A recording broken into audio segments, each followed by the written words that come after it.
എൻ്റെ കുറ്റം കൊണ്ടല്ല ഇങ്ങനെയൊക്കെ സംഭവിച്ചത്. ഈ കടങ്ങളൊന്നും കാലക്കേട്. അവിടുത്തെ ബാങ്കിലെ ലോണൊക്കെ ഒരു സമാധാനമുണ്ട്. ഒന്ന് നെഗോഷിയേറ്റ് ചെയ്ത് ഒരു ടൈം ഫിക്സ് ചെയ്ത് പതുക്കെ അടച്ചു തീർത്താൽ മതി. പക്ഷെ ഇവിടുത്തെ പ്ലേറ്റുകാരുടെ പ്രശ്നമാണ്. അതൊന്ന് ഒതുങ്ങി കിട്ടിയ തലയൊന്ന് നേരെ നിൽക്കുമായിരുന്നു. അതെ, പിന്നെ വല്ല ചാനലിൽ ജോലി ചെയ്തിട്ടാണെങ്കിലും നമുക്കൊന്ന് പിടിച്ചു നിൽക്കാം.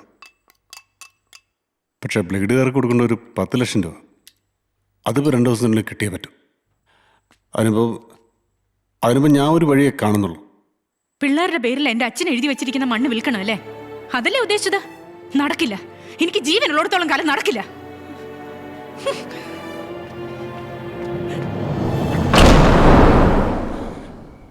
അണ്ണ പ്രണയത്തെക്കുറിച്ച് പറഞ്ഞല്ല.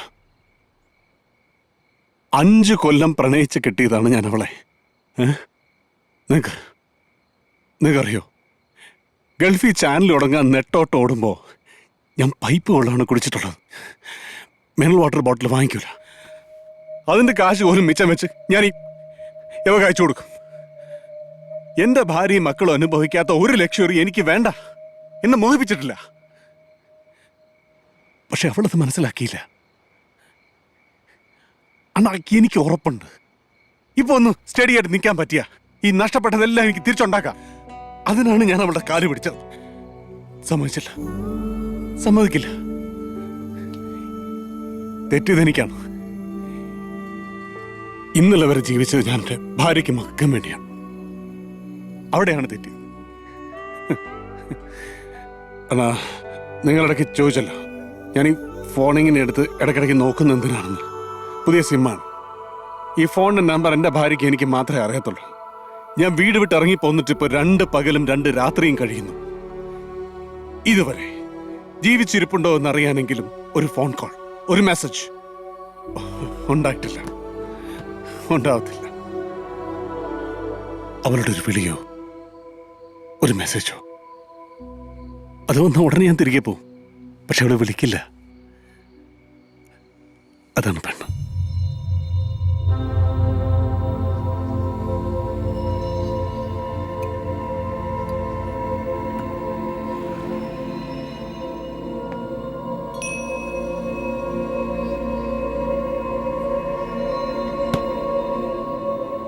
ഈ നിമിഷം നിങ്ങൾക്ക് നിങ്ങളുടെ ഭാര്യയെ കൊല്ലണമെന്ന് തോന്നുന്നുണ്ടോ?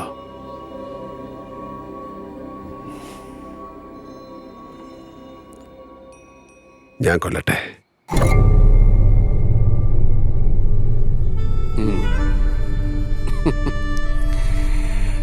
ഞാൻ അടിച്ചു, അണ്ണ ഫിറ്റായി. അയ്യോ അണ്ണാ, അണ്ണ പോയി കിടന്നുറങ്ങാൻ നോക്ക്. അതെ. ഓ, എന്താണ് സാർ? താൻ നാളെ എൻ്റെ കൂടെ വരുന്നോ? ഒരു ദിവസം അസോസിയേറ്റ് ആർക്കിടെക്റ്റായിട്ട് എൻ്റെ കൂടെ നിന്നാ ചിലപ്പോൾ അത്യാവശ്യം തൻ്റെ കടം വീട്ടാനുള്ള പൈസ എനിക്ക് തരാൻ പറ്റും. നിങ്ങളെ പൈസയൊന്നും എനിക്ക് വേണ്ട. പക്ഷെ ഞാൻ വരും. കാരണം എനിക്ക് നിങ്ങളെ ഭയങ്കര ഇഷ്ടമായി. നിങ്ങള് കൊള്ളാം.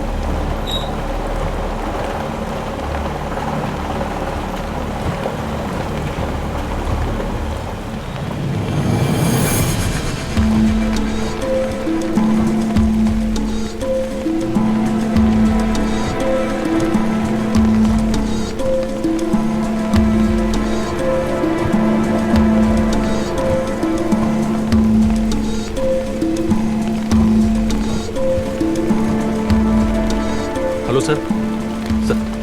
സർ റിനു കുരുവിള ഒരു ഫിലിം പ്രൊഡ്യൂസറാണ്. 1-2 ഹിറ്റ് സിനിമകൾ എടുത്തിട്ടുണ്ട് അടുത്ത കാലത്ത്.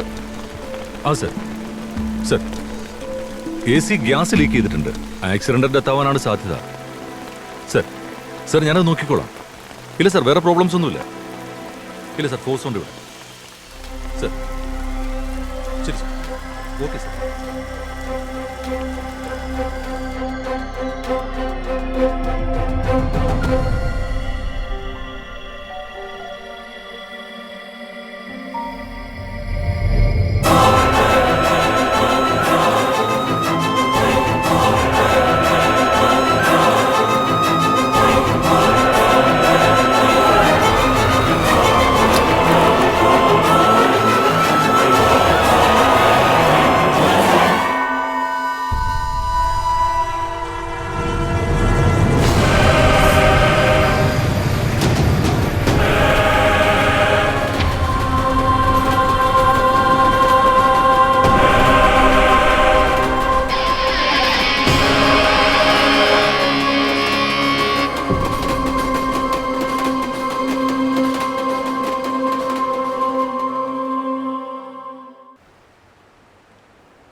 അല്ലാശാനെ, ഇത്ര കാലത്തെ കാർ എവിടെ സംഘടിപ്പിച്ചു? അതല്ലേ ജോൺ ഡേവിഡിൻ്റെ ഒരു നെറ്റ്വർക്ക്. ഇന്നിത്തിരി റിലാക്സ്ഡ് ആണല്ലേ? യാ. അതാണ് വേണ്ടത്, അത്രേ പാടുള്ളൂ. Mankind was born on earth. It never meant to die here. Interstellar സിനിമയിലെ നായകന്റെ ഡയലോഗാണിത്. ഇപ്പൊ എന്റെയും.